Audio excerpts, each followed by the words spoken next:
If you ever tried to remove a tire from a rim at home, you know getting that tire and the rim to separate is hard. Today I'm testing 3 ways you could do this at home yourself. We're starting with a $300 bead buster, then we're moving to a budget-friendly option, and then we'll end with the free method, which is a car jack and some scrap metal I have laying around my garage. So I'll show you what actually works, what's worth spending your money on, and why one of these maybe reconsider doing this job at home at all. In this video, I'm going to be dismounting some 37-inch tires from these beadlock rims, and the rings are already removed. So the front's already kind of done for us, so we're going to be concentrating on getting the back side pushed off the rim here. With this bead buster here, you're going to definitely want some kind of impact to go with it. You can do it with a standard wrench, but it's going to be kind of a slow process that way. It's a lot faster if you have an impact gun, 15/16 socket. The first step is going to want to make sure that this foot is even and not pushed out at all from here to here. And then we're going to go ahead and just kind of wiggle this between the rim and the tire. This does take some pushing down and getting this in there. That's probably the hardest struggle behind this whole tool. And then you go ahead and tighten this down, and this piece here is actually what slides down and pushes that tire off the rim. A lot of times I have to do this in multiple spots going around the tire. So I'll show you on this rim right here. But on this rim, this is the back side. And there's a shoulder and a shoulder. So we're trying to get that tire to go past this second shoulder. I measured this from here to here. It's 1 3/4 of an inch. You can see I've added a little bit of soapy water to kind of help this slip on by. So let's go ahead and watch me get this done through this video. Okay, so now that's seated all the way in. I just kind of start with hand tightening this real fast. You're going to be tempted to want to hit this part right here with a hammer to get that to drive in. That's a no-no. This is not designed to hammer on. It's designed to put your pressure and your weight on it. So we're going to go ahead and tighten up this keeper foot. It locks this to where it's at a 90. And then from there, we're just going to go ahead and drive this down, which is going to drive this foot down. You'll watch, you'll see it here.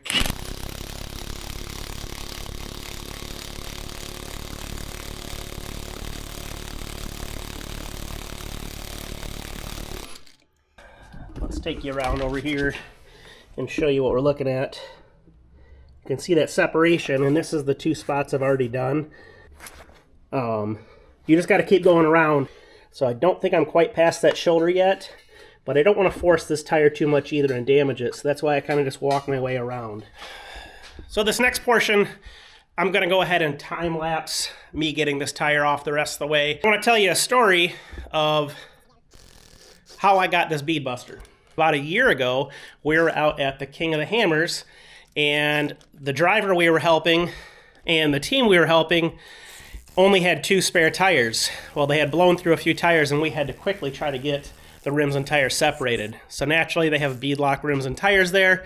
We're trying to force this rim and tire apart with our farm jack, like you're going to see me use here in a minute.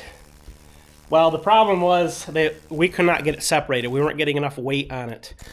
Another race team says, "Hey, do you have a bead buster?" My response was, "I'm not sure what that is."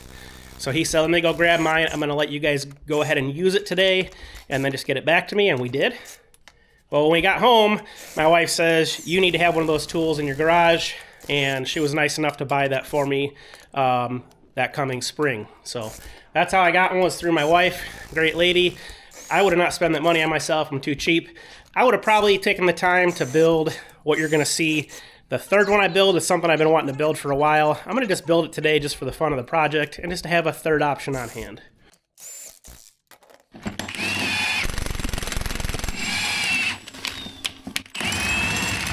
Hear the difference of how easy it's going. Yeah, so we are totally separated. There you go. I don't know if you can see the separation. We're beyond that lip there. All right, let's get this rim and tires separated. Again, I'm going to show you this dismounted rim. This is the most narrow point of the rim. This is the face. This is the back that we just got done dismounting. So we want to make sure that that tire, when we go to remove this, that the tire is jammed into the most narrow point of the rim possible as we pull the other side of the rim through. You'll see how this works here. So what I'll do is start by lifting that rim and shove that most narrow point into the other side. And then at this point you should see a little gap here, and taking one of your bars, you can get underneath causing a gap. It'll look like this. And you can see a little ground through there. And then we're just going to take our second bar and keep working our way around. This should only take a couple tries generally, and get this rim out of there. And kind of work my way around. It's less of a struggle.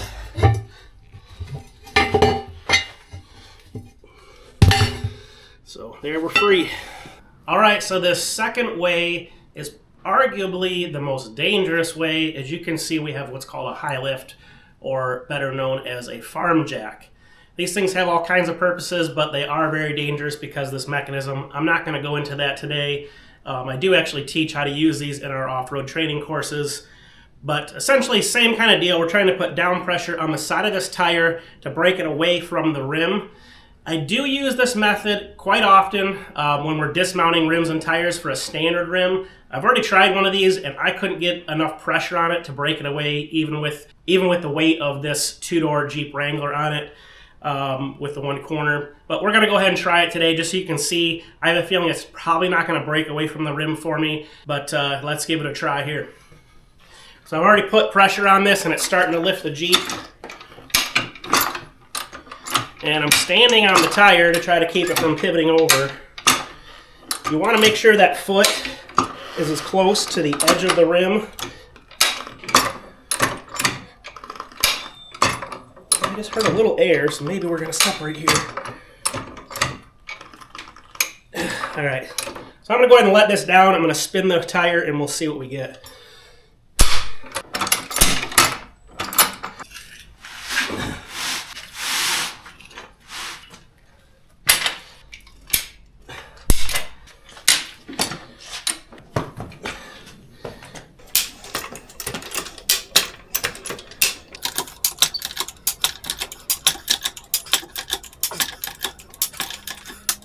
Jeep tire just left the ground, so I don't think I'm gonna get any more weight on this thing, and we're still together.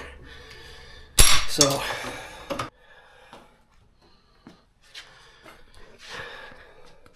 again, in this case, it's just not enough pressure to get this to separate. Standard rim and tire, I've had really good success doing this before, but I don't think this is gonna work today. Normally at this point, this would pop real quick and it would be totally separated. I just think these tires are too tough, essentially.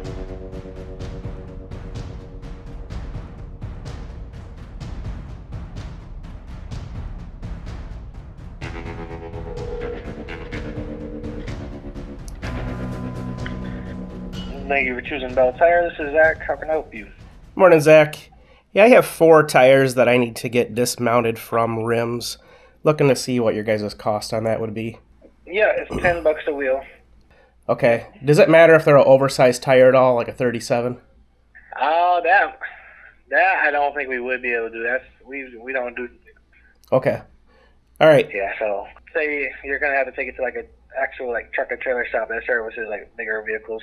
All right, so here we are at the third method of de-beating these rims and tires.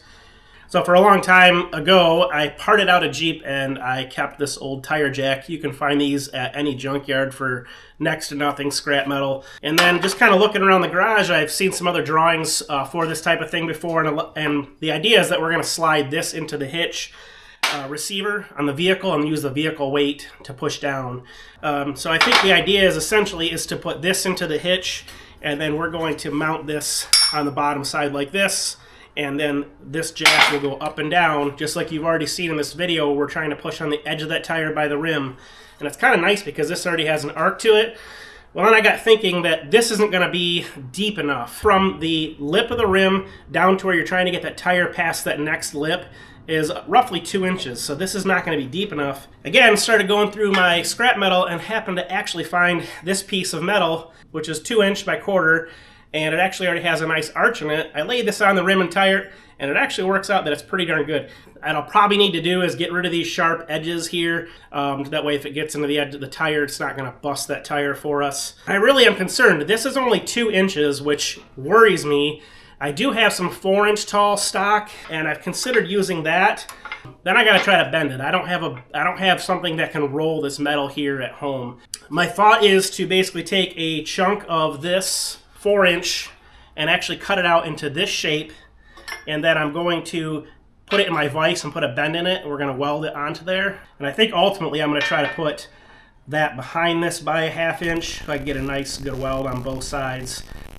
One other thing that I kind of have here is, as you know, these jacks generally have this type of fitting, and they have this crank you put on them. It really sucks, and it's gonna really not be fun if I have to do it that way. So I just kind of dug through my old socket pile. I found this is gonna be a pretty good fit on there. Ultimately, I think I'm gonna hammer it on. I'll put a couple tack welds.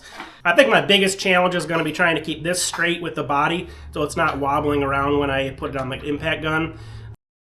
My thought is to lay this on its side, try to get this level, and then try to level this as well before I weld it on there. I do have one more consideration here, is the distance of the tire off the ground all the way up to our hitch. So I went ahead and slid that tube in the hitch. I measured the side here, it's about 3.5 inches. What we've got here is from this tube to this base, we've got about 5.5 inches. So there's gonna be 1 inch there. And then the other piece, we're gonna get about 3 inches out of it as well. So about 4 inches, that's gonna leave us 1.5 inches. And I do want to leave a little bit of wiggle room to be able to get things in and out. Or if I do bring in a taller tire, this is a 12.5 wide.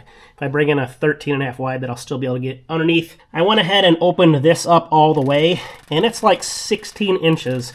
So it opens up a good 12, 13 inches. So I think we're going to be good to go. Let's see how it works out. All right, so here is our unit completely built. Let's go slide it in and see what it does. All right, so these guys are here to get these tires. I gotta hurry up and get this off. We're gonna hope this works. If it doesn't, we'll go over the bead buster.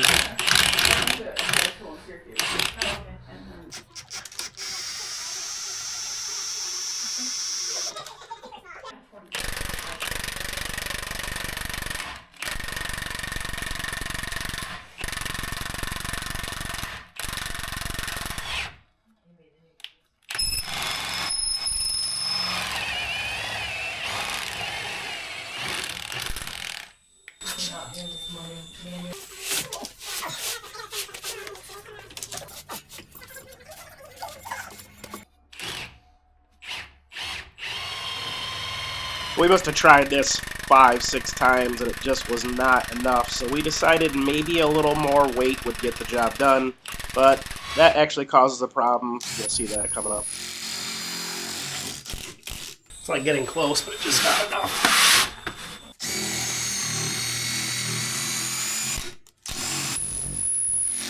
Yeah, it's lifting the vehicle versus pushing down.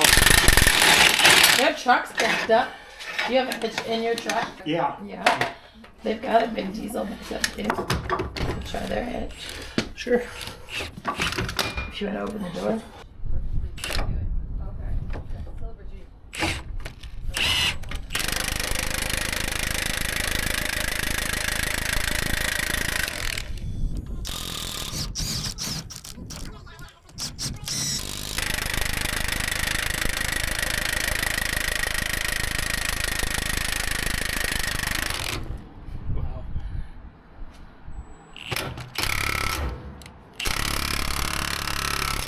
Look at that.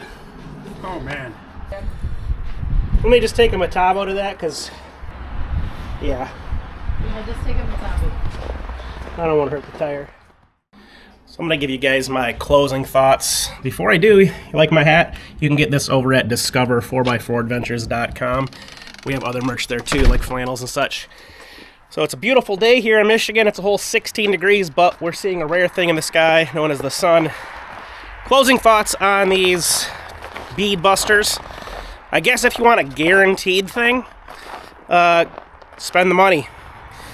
I will tell you that the farm jack, and I think the other way would probably work for most standard tires and rims. If you're trying to do some harder stuff like I was in this video, yeah, you might have to spend the money and get the tool for the job. Don't they say that? The right tool for the job? Yeah, that bead buster is definitely the right tool for the job. Or, obviously you saw, take taking them to a tire shop is actually not that expensive. Problem might be if you live out in the country, it's going to be a drive. You got to drop those off, come back hours later. If you don't have a truck, also going to be a problem. If you're out on the trail or in a pit crew, also going to be a problem. So all the tools have a place.